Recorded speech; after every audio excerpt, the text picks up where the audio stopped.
Yung nangyayari po ngayon sa House of Representatives na nakasalang po ang mga Duterte at mga kaibigan, Duterte and friends, no? Diyan po sa House of Representatives. Alam niyo na po ibig sabihin yan. Yan po ay may basbas ng speaker. Ito pala si Senator Bato ay tiwalang-tiwala ka kay Speaker Martin na poprotektahan ng mga Pilipino. Ngayon po na-realize ni Senator Bato na isa po si Martin sa kumukumbinsi sa mga co-accused niya, no? Sa kanyang mga co-accused na sila ay idiin sa ICC silang dalawa ni Pangulong Duterte ay idiin sa ICC. Ang lupit po talaga. Wala tayong magagawa. Yan talaga yan po talaga si Martin. Tapos, yung mga attack dog ni Martin, ang sinasabi, chismis lang daw yung sinasabi ni Bato. Chismis? Nakita niyo ba yung nangyayari nga? Sino po paniniwalaan nyo? Na yung House of Representative leader, yung Speaker Martin, sinasabi ni Bato na may kinalaman para madiin yung mga Duterte at si Bato mismo, si Pangulong Duterte si Bato sa ICC. No? Sino po ang may maniniwala sa inyo? Kitang-kita natin nagaganap, ano po nakasalang? ICC, War on Drugs, EJK, Pogo, lahat po yan. Pagsasama-samahin nila yan, iugnay nila kay Pangulong Duterte. Ngayon nga, napagsama na nila eh. Yung kinikita raw sa Pogo, yun daw yung pinambabayad dito po sa mga war on drugs. May pera nang involved. Dati yan yung pinagmamalaki natin, yung sinasabi natin. Alam niyo po, kung yung politiko hindi kumikita sa kanyang ginagawa, tapat pong politiko yan. Katulad di ba, ang question ko sa inyo nun, si Pangulong Duterte ba, pag may natutumba, nagkakapera siya?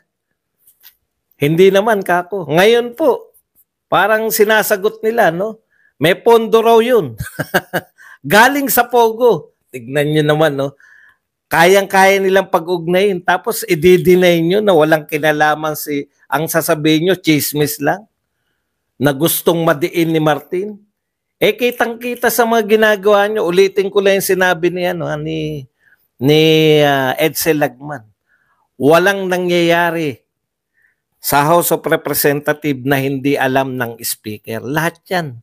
May basbas ng speaker. So kung ang ginagawa ninyo, imbis na tumulong sa taong bayan, correct po. Wala po silang tulong sa taong bayan. Ang lahat po ng ginagawa nila ngayon para idiin ng Duterte.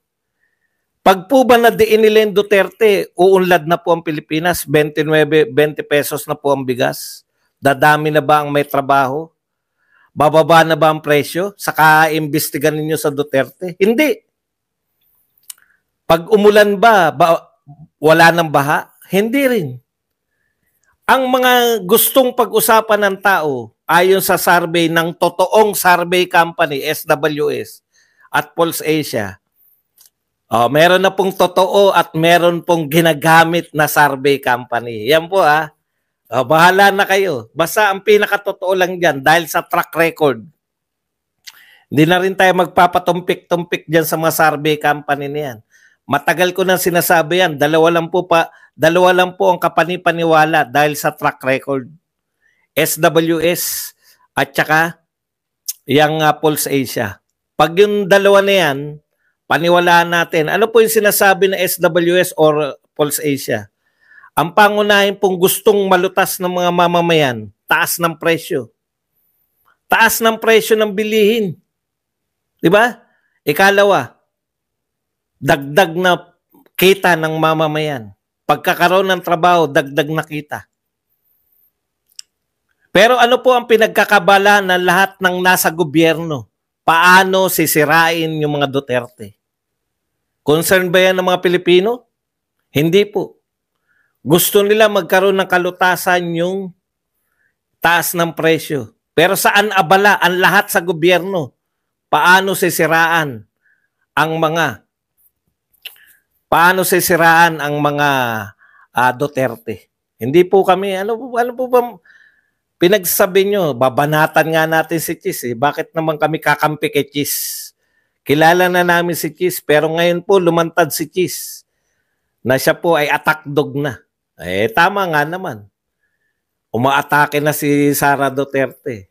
Narindi po sila. Noong tahimik si Sara Duterte, binabanata nila. Ano ba naman yung si Sara Duterte? No comment sa lahat. No comment sa lahat. Natural. Parte pa siya ng administrasyon. No? Tahimik siya nagtatrabaho.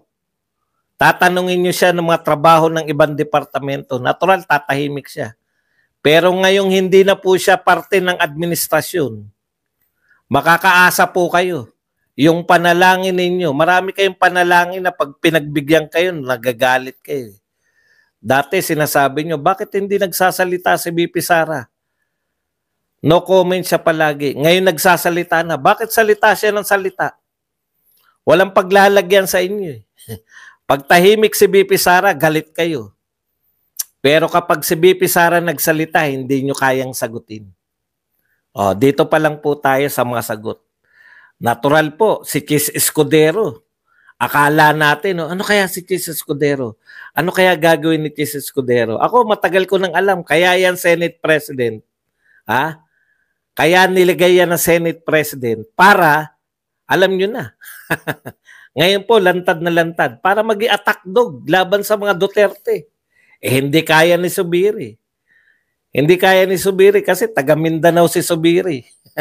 Hindi kaya ni Subiri kasi siyempre, alam niyo naman si Subiri, very friendly. Pero ito po si Escudero, nagsimula na po. Yung nung isang araw, pasimple pa lang siya. Yung sa ICC, no? Sinisimplihan niya pa lang. Dapat ang sagot bilang bilang Senate President, hindi dapat pumasok yung ICC dahil wala silang jurisdiction. Ngayon, nililito niya na yung tao. Nakikilito siya. Di ba? Hindi natin alam kasi nung araw, hindi pinadakip yung mga senador habang nasa session. Walang pakialam yung session nyo. Ang usapin ng ICC ay usapin ng jurisdiction. Bakit nagbabago kayo na ngayon ng mga pinagsasabi? Simple lang yan. May jurisdiction ba yung ICC sa Pilipinas o wala? Lahat kayo nagsasabi walang jurisdiction. O bakit nyo papapasukin? Bakit nyo i-entertain yung warrant of arrest? Porkit na magsaserve Interpol, palagay na natin i-serve ng Interpol.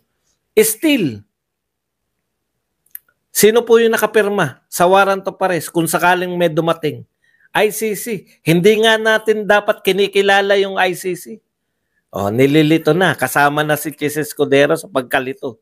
Pero nung umatake si BP Sara dahil walang may kakayahan dito sa gobyerno na to, naunang umatake yung mga attack dog sa Congress pero pambanban yan naman si BP Sara, artistahin mahilig mag-selfie.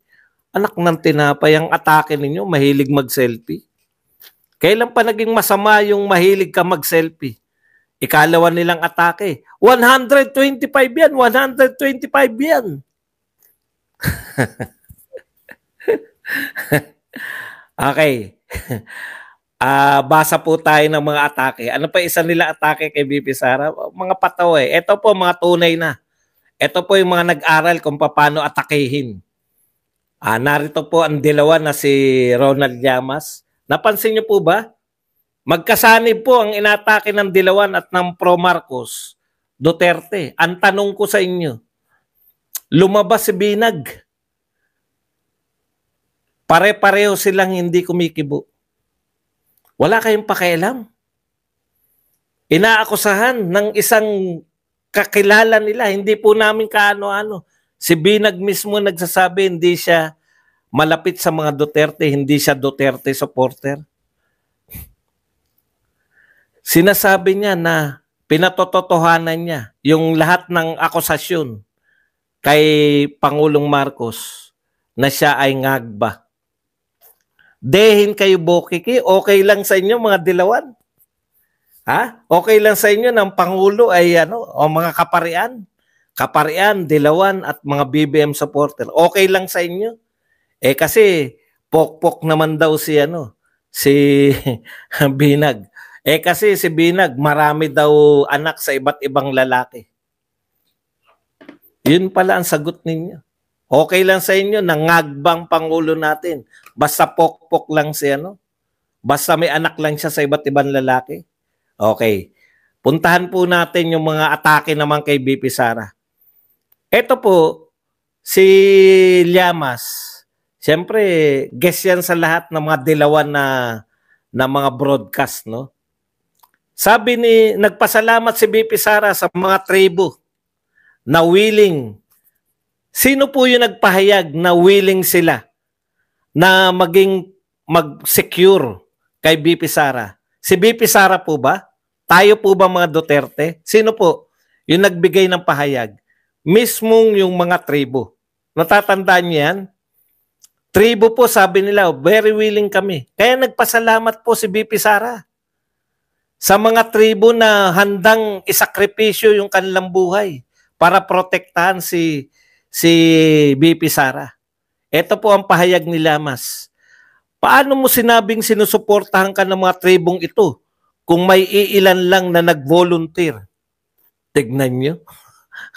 Kino-question pa ni Llamas yung mga nagbo-volunteer. Hindi na unawaan ni Llamas yung tribo eh. Ilan lang daw naman yung nagsabi na magbo-volunteer sila. Yung ilan na yon, kung hindi ako nagkakamali, may pahayag yun. Yung ilan na yon, mga tribal leaders. Llamas, matalino ka naman. Huwag mong binobobo yung mga nanonood sa'yo.